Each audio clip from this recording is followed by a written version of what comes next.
Hey, this is Pastor Steve. For the last few weeks, we've been talking about the importance of environment.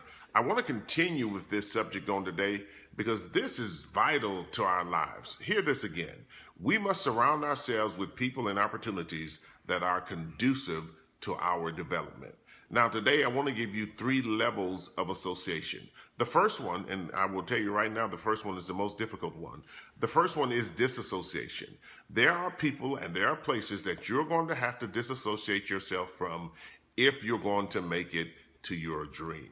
Some relationships will just require disassociation. No matter what you try to do, this relationship keeps pulling you away from the values that should be first in your life. Now, disassociation has more to do with you than it has to do with the other person. And listen, it's not that the person is bad; they're just not good for you. And I will be honest with you. Most of us know what and who is bad for us. We know that by experience. The next level of association is limited association. And hear this: there are some people that you need to prayerfully and thoughtfully consider and determine how much time you spend with them.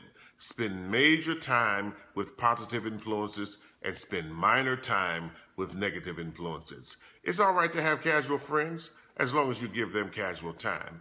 You must protect your mental environment. I told the church the other day that you've got to protect your ear gates, you've got to protect your eye gates. You got to be careful what you take in because whatever you download will come up again.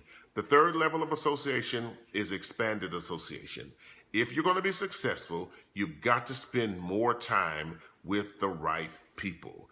Glory to God. Man, I feel like saying that again. If you're going to be successful, you've got to spend more time with the right people. People who will stretch you to be a better person. People who will push you out of your comfort zones and put a demand on your life. Spend your time with people that have vision. This is Pastor Steve. I want you to know I love you so much. I'll see you next week. God bless.